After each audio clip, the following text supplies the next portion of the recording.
Hi, my name is Disha Ahluwalia. I'm an archaeologist and I write on archaeology here at ThePrint. A year ago in 2024, we celebrated 100 years of the announcement of the discovery of Harappan civilization. It was in 1924, John Marshall announced to the world that he had struck gold in the Indus Basin. By excavating Harappa and Mohenjo-daro, they have uncovered an unknown past which has pushed back the antiquity of the subcontinent to 3rd millennium BCE, putting it at par with its contemporary civilizations such as Mesopotamian civilization. It was an urban culture which was known for its town planning, its drainage system, its complex trade network, and many, many things.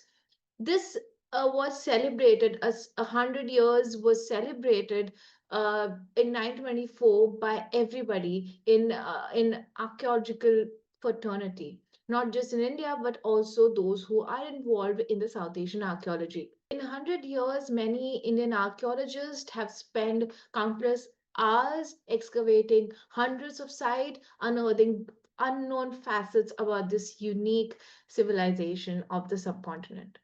But just the way a century ago this discovery was announced, and today, after 100 years of the Harappan archaeology, we're celebrating a discovery. There are many recent findings which were not met with the same openness. Be it the Iron Age dates from southern India, or the cultural horizon of Keeladi, or the contested remains of Sinauli, all have met with skepticism, which has not just transcended the ivory towers of academia, but also have more voice in the public domain. It is a curious irony, really, especially when we celebrated this 100 years ago, and today we consider all the new discoveries as part of some political agenda. For a long time, the absence of evidence has been treated as absence of history. Evidence are handpicked for theatrics, and the focus often shifts away from the core of the story. Sonoli is one such site which is at the center of this discomfort, not merely as an archaeological site, but as a reminder of how fragile our narratives have become when confronted with materials that challenge them. The findings at Sinauli excavation had been subjected for speculation since they were discovered in 2018. Interestingly, before the excavators could even publish a detailed excavation report, on the basis of few pictures circulating in media, everybody has sort of given their verdict. The facts are massively overshadowed by speculations and assumptions. It is therefore essential to place archaeological fact above all else. Roughly 65 kilometers away from Delhi, in a village called Sadiqpur Sinauli, lies the archaeological remains buried beneath sugarcane fields. The buried treasures came to life in the summer of 2005 when the site was subjected to a systematic and rigorous excavation under the directorship of D.V. Sharma of the Archaeological Survey of India.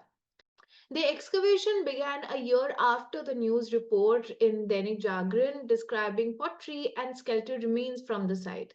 Spanning for 13 months in 2025 and 26, the excavation yielded 116 burials. The excavation immediately grabbed attention of people and also of archaeological community, and Sonali went on to write history all over again.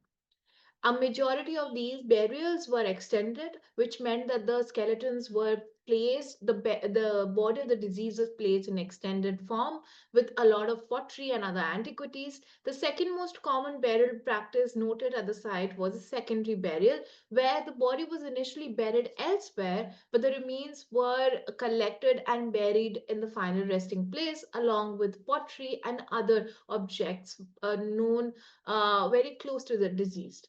The third very important burial practice noted at the site is a symbolic burial.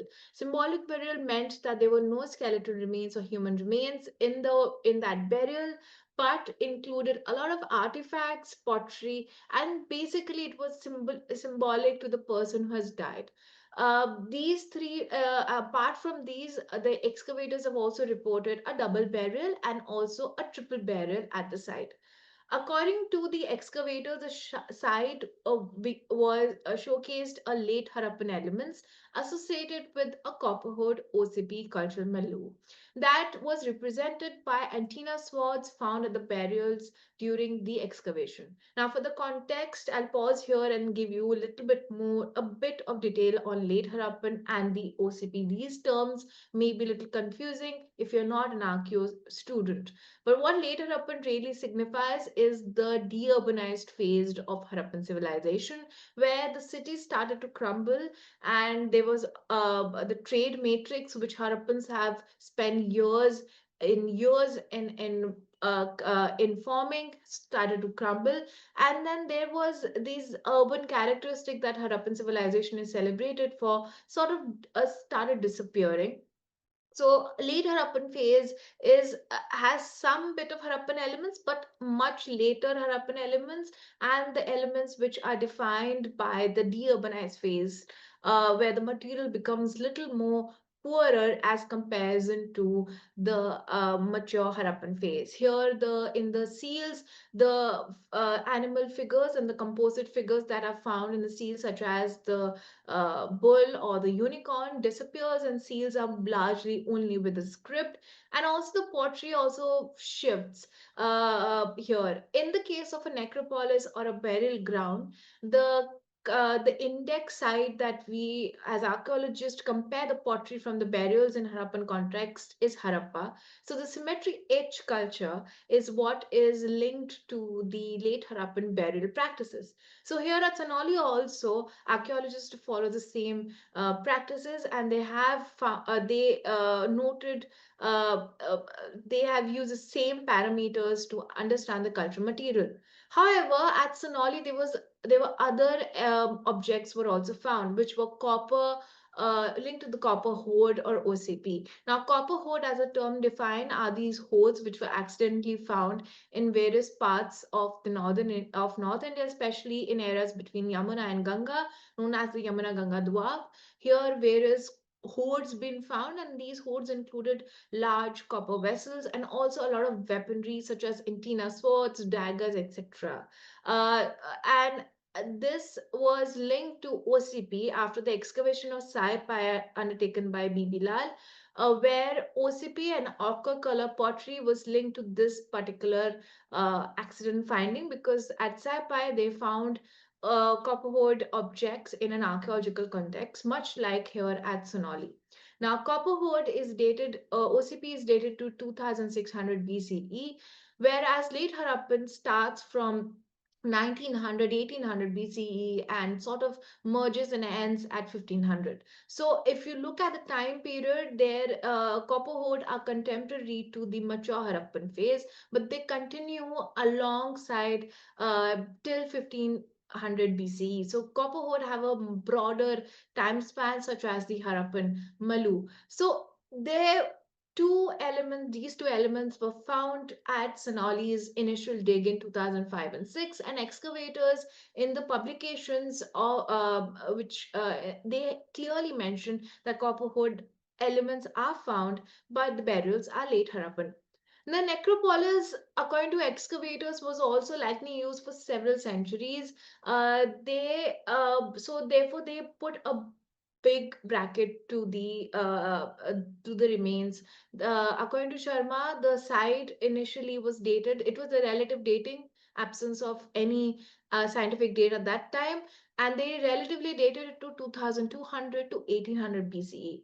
They have also stated a very interesting point in the paper. They stated that although it's generally labeled as late Harappan, uh, uh, the site perhaps also have some overlapping trade with mature Harappan, saying that from mature Harappan to late Harappan there seems to be a transition, and that is noted at the material in the material and also at the site. So this was the assertion by the archaeologist who excavated under the guidance of Sharma. It may sound confusing to you, but this is the nature of uh, human past. it can never be linear. So, very from the very beginning, Sinauli really never fit into this linearity of the past. It didn't fit into these brackets that has been created in the past. These boxes been created in the initial years of archaeological research. The presence of antenna sword, along with uh, Harappan pottery, really compelled Arvind and Sanjay Manjul to excavate the site again in 2018, 12 years after it was first investigated. In the March of 2017-18, Sanjay and Arvind Manjul were excavating uh, a site called Barnava within the same district, roughly 25 kilometers east of Sinauli. They decided to take up small dig at the site of Sinauli in order to obtain scientific dates and to conduct scientific analysis. It was clear to them that Sinauli really offered an array of possibility and should be looked at in the lieu of recent discoveries that have been made at sites like Chandayan, which is also very close to Sinauli, which was excavated to 2014. In 2014, at Chandayan, on a skeleton, a crown was found, and also there was also a fragment of the antenna sword found at the site. So, given these recent discoveries and also the advancements made in the Harappan archaeology, it was important that after a gap of 12 years, Sonali should be excavated again. And after getting permission from the air side, they took up a trench which is about 10 meters by 10 meters. And they started excavating in an area which is 120 meters north of where Sharma has excavated 12 years ago in 2005 and 6. The new excavation yielded 8 burials, out of which three legged coffins were excavated for the first time, along with three chariots, plethora of pottery, and a lot of antiquities, including, most importantly, daggers, antenna swords, and a very important specimen called the hilted antenna sword. In the following year, which is 2019, Manjuls excavated the same area again, and they found two more burials and also a bricked chamber within that burial complex. So, making the total of burials excavated, the numbers to 10. And also, they excavated about in the east, about 50 meters east, where the actually our excavation camp was. In that very area, accidentally they found no remains, and when they excavated, they found series of furnaces, indicating a workshop at the site. The highlight of the excavation was the legged coffin. In two coffins excavated out of 10, the coffins were covered with steatite. Steatite is like a soapstone, which is used for beads. Also, steatite was a common material used to making Harappan seals.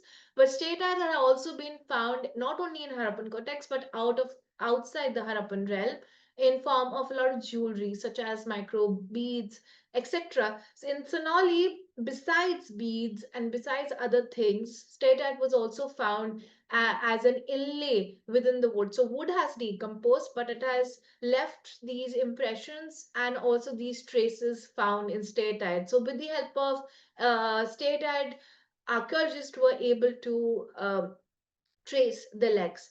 Out of other than that, two very important coffins were found in the 2018-19 excavation, and both the coffins had copper sheathing and copper inlays. Because of the copper, it was very easy. It was not easy, but it made it possible to sort of detect these remains, because legs also in these coffins were wrapped in copper sheathing, and they were sort of in a very good shape.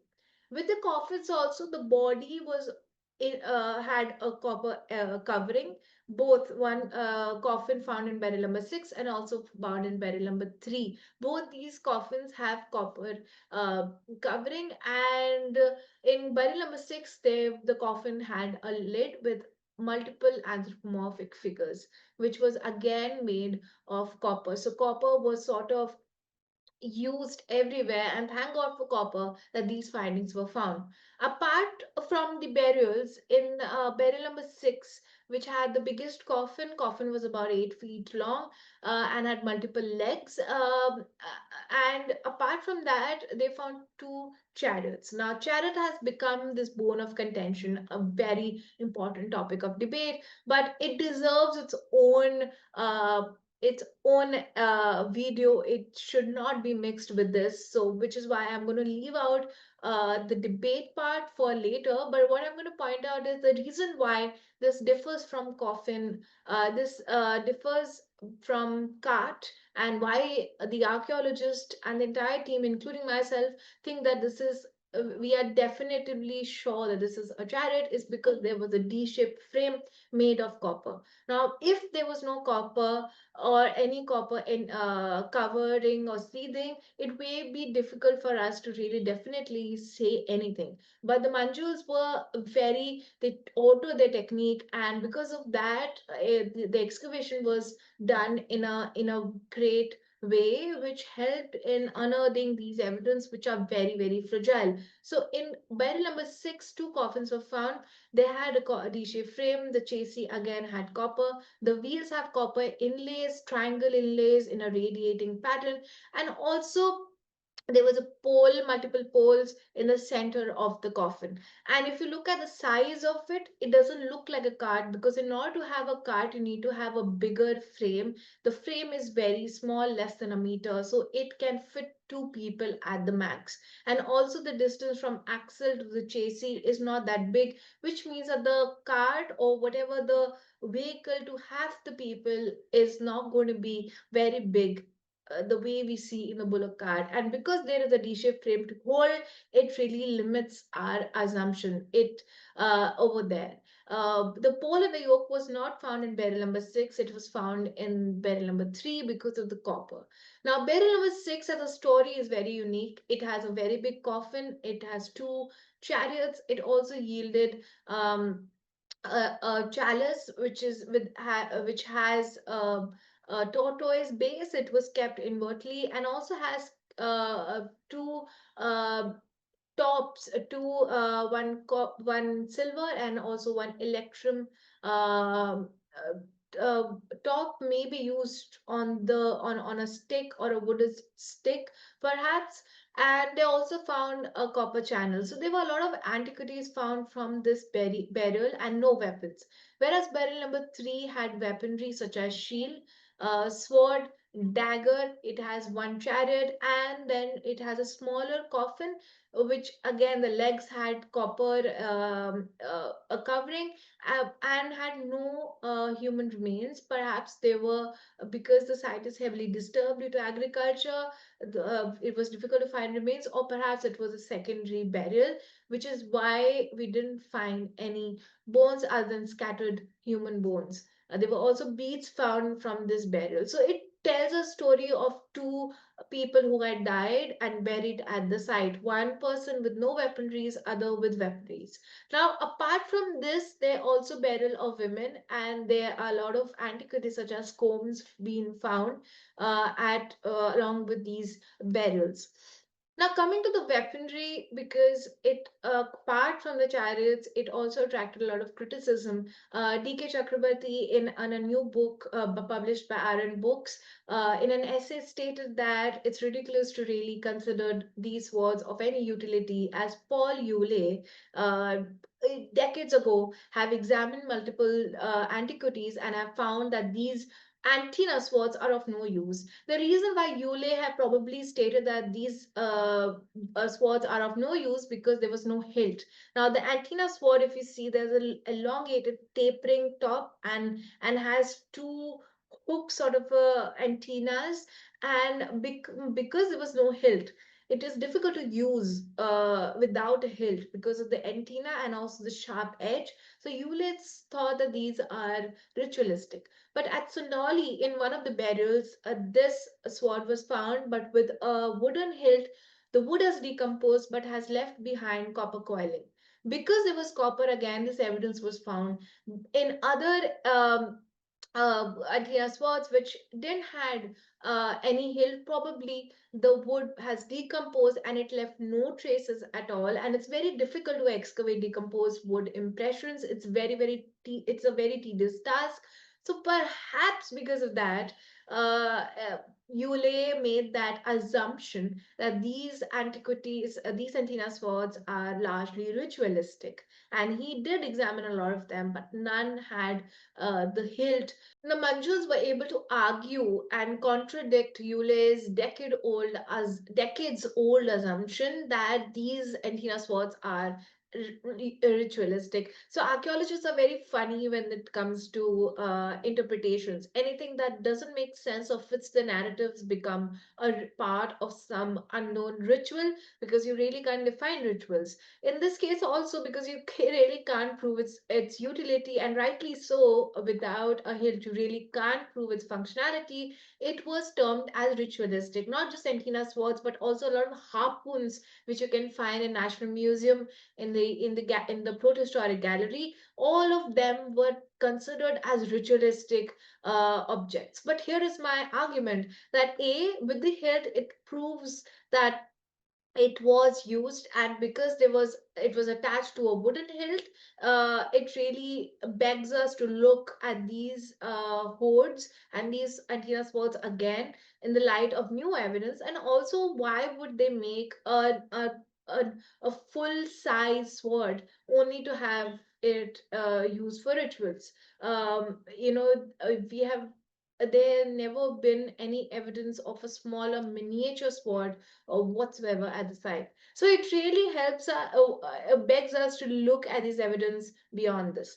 Now, Manjus were able to get scientific dates, and just like what Sharma has propounded earlier, the dates did fell into that very bracket, 2200 to 1800 BCE. However, the only thing changed here by the Manjul was the cultural affiliation.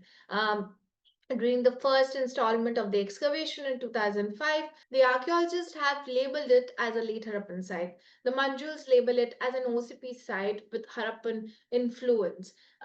Because OCP is also indigenous to that culture. OCP is quite old in that area. So because of that, they believe that Harappan influence have moved eastward, and there is evidence of intermingling, an interaction, an overlap, but the site is largely an OCP site, and not a data Harappan site. And with 2200 1800 BCE bracket, it cannot be a later Harappan site as per them, because later Harappan really starts post 1800 BCE. So it even if one has to add a Harappan tag, according to their argument, they should add it to mature Harappan and not late Harappan.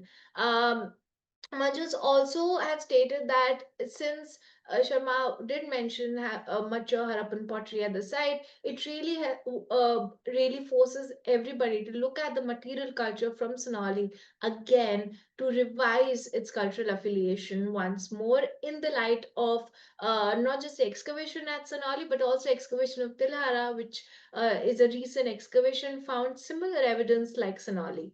When the excavators did the XRF and XRD analysis, they found that the antiquities, the copper objects from the Sinauli, are largely copper. They didn't have tin in it. There was no presence of tin traced in any of the copper objects. So this piece of evidence also really begs us to look beyond.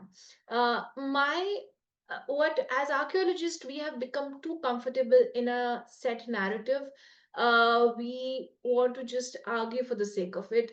Even the papers published on Sonali were not by archaeologists, but by those who were too quick to make the interpretation on the basis of few pictures. Neither of them have ever visited these sites. They have never visited the chariots and the remains which were safely housed by ASI. They never examined any of the culture material, yet they refuted the claims. So if all of them who refutes chariot, they should really examine the material and then make an assertion. So instead of questioning those who have really excavated these remains from the ground and are trying to tell you a story which is you have not heard, or you're not too comfortable to really acknowledge.